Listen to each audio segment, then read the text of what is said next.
My name is Nadine McKenzie, and I was diagnosed with stage 4 breast cancer at the age of 39. And I'm sitting here today with Janelle. Janelle, would you like to introduce yourself? Sure.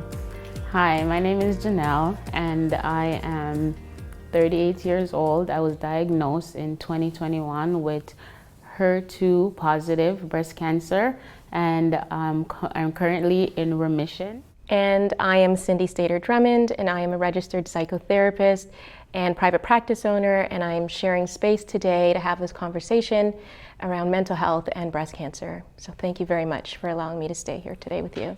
And we know, right, as women and as Black women, we know the power of sitting together and coming as a collective on any issues and any experience, and then just that, that magic that happens, that synergy and energy that happens when you are in community, in sharing space. And so, Janelle, you had said something that sparked a question. You said, I just realized a couple days ago that I hadn't taken a pause, that I hadn't taken a rest. So if you were thinking about where you are today from where this started, what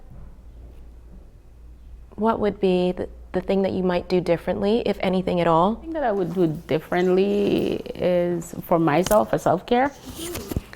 I think I would kind of pause as I go through all the different stuff that I had to do as chemo and surgery and all of that. And like you said, just even like you said when you were saying it, it doesn't always have to be sit down, and that's what we think it is. You have to sit down and ask you how you're gonna manage, what you're gonna do, whatever, but just let it out. Just have that day when I'm not doing anything and just let it out and just feel that I'm going through this and it's okay to show the emotions, right?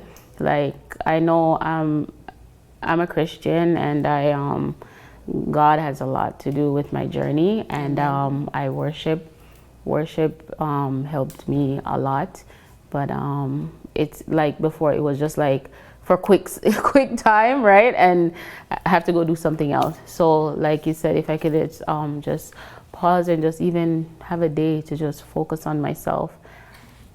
And I remember I did go away from my birthday last year. Okay.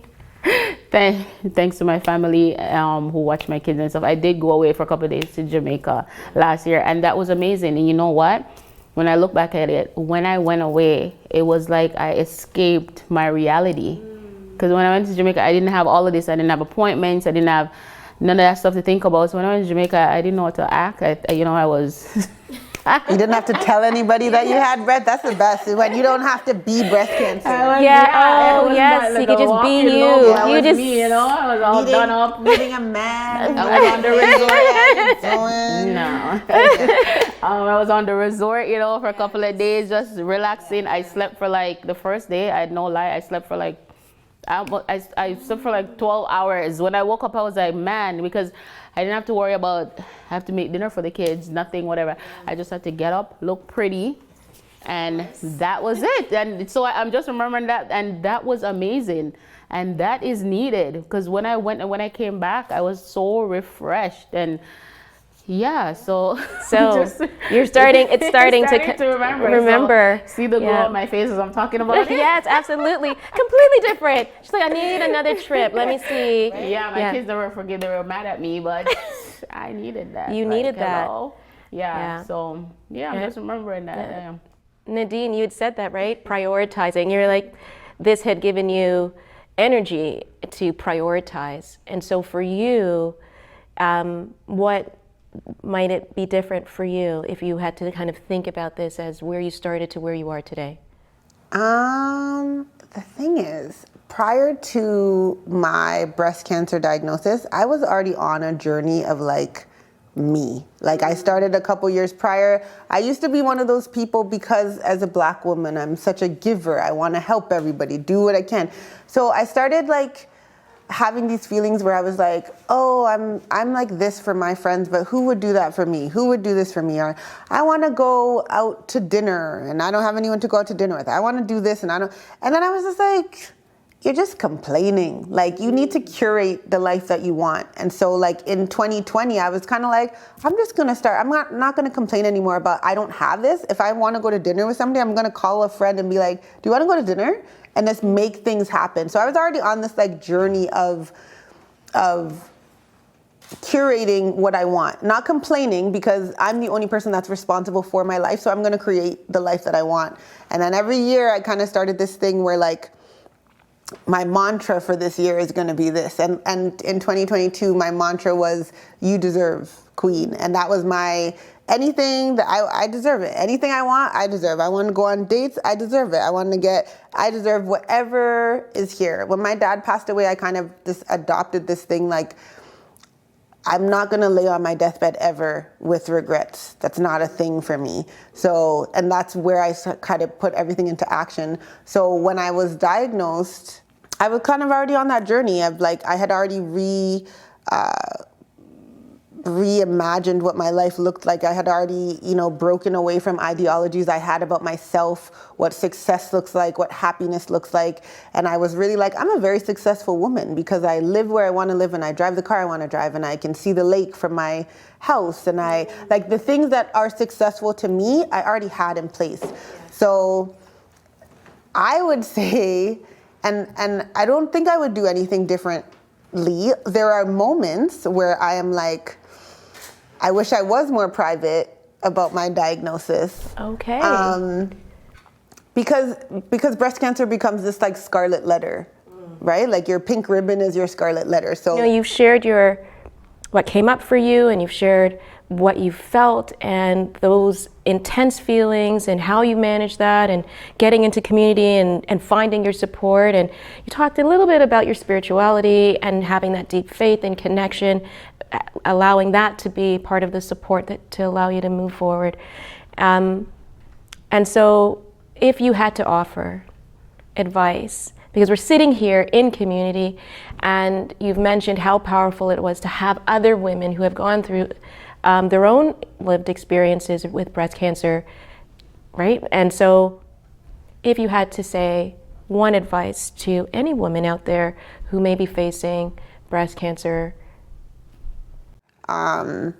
So I think the most important thing for me was don't waste your time asking why. There's nothing in that answer. There's nothing you're not better than anybody else. Why not you, right? Like cancer affects 1 in 2 people at the rate that we're currently at. So why not you? It's not your fault. That's one thing that I would say. It's not your fault. It's the self-blame thing. Like, be nice to yourself. Be kind to yourself, and whatever you want to do, just do it. Just live. Live. Don't sit down. Don't mope around. Just live. Don't make the cancer be you.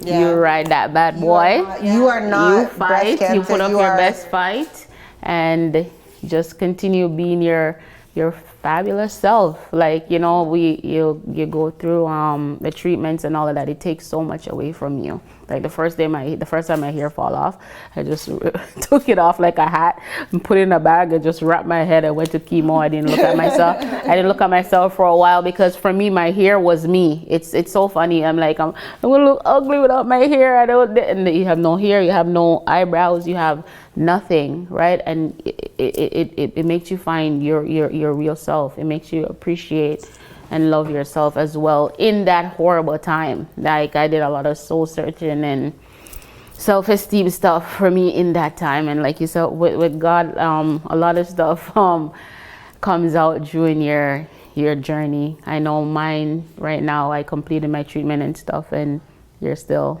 going, and I'm here for you always. That was the hard part too, after being diagnosed too, was just like trying to make a plan. Someone just saying like, do you want to do this in 6 months? Like, I just came back from Philadelphia from going to the Roots picnic, and it was like, when we had discussed planning it initially, I was like, am I going to be alive during the Roots picnic? I constantly am like, when people say like, let's make a plan, I am constantly like,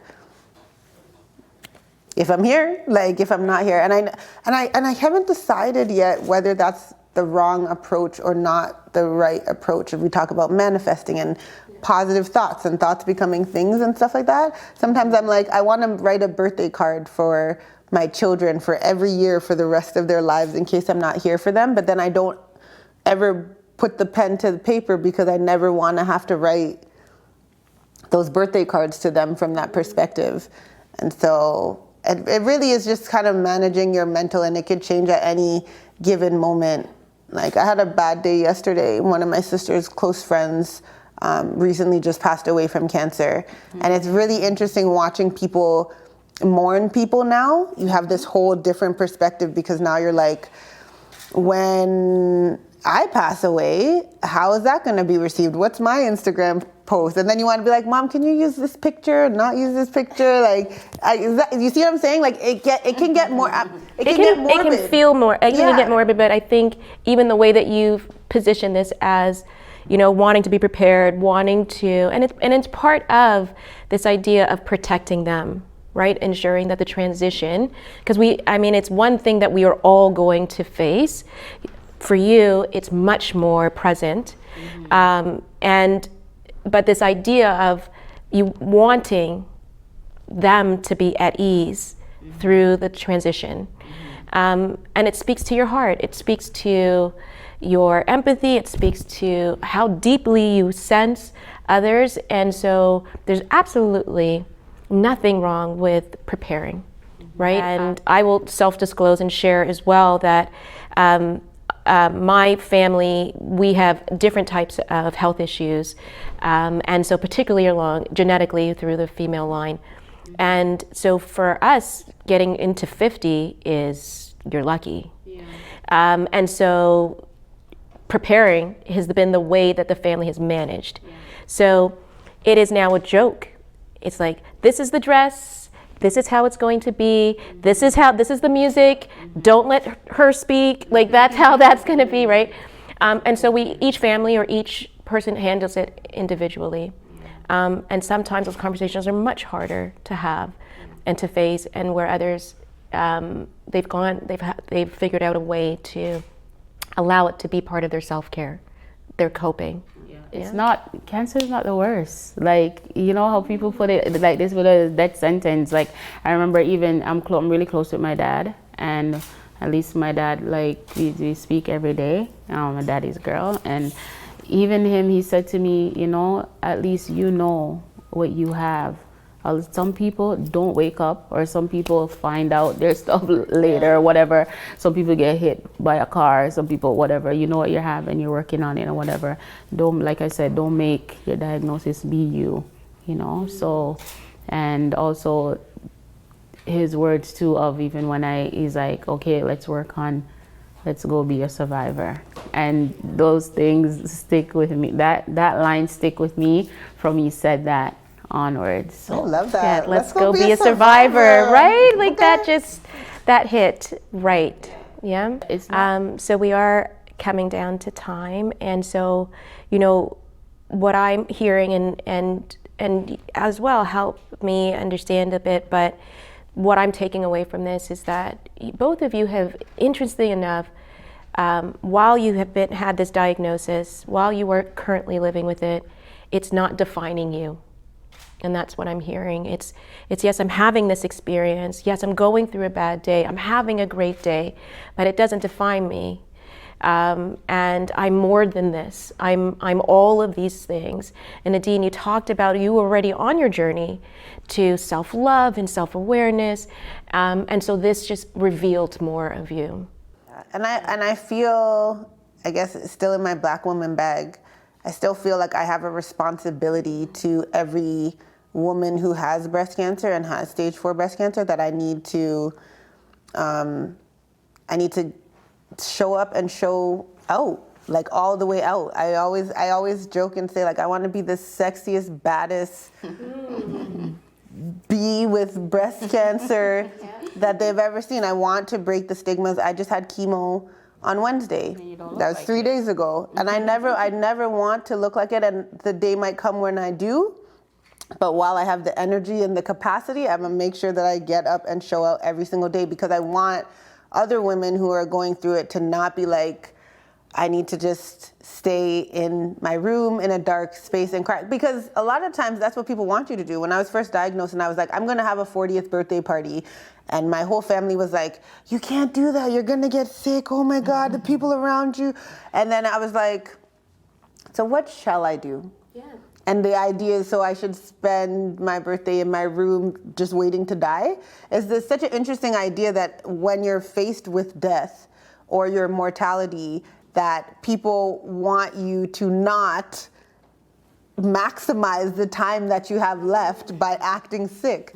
And so like, absolutely, I will not waste my time doing, and that's where the unapologetic part comes into it. And I just tell everybody, like, you got to get on board or get out the way, because that's what we're dealing with. So When we're thinking about, okay, so what would we offer? Not only advocacy, not only standing in some, standing with them, and standing with others, and women who look like us, who are going through their own journey. What I'm taking away is that to feel, allowing yourself to have the feelings before you start getting into let's protect, let's provide, let's care, let's take care of. Have a moment for yourself. And you both have spoken about self-care, and you've both have spoken about the community and how important having that support, having an ecosystem of women and of everyone, of your family and your friends to be around you, and giving them permission, but also space to allow them to hold space with you. But more than anything, that if I'm going to take anything away from this conversation, is that what is most powerful that I've taken away is that how patient you are, how much grace you give yourself to say that it's okay. Yeah, I didn't do anything wrong, and I'm doing my best. Yeah.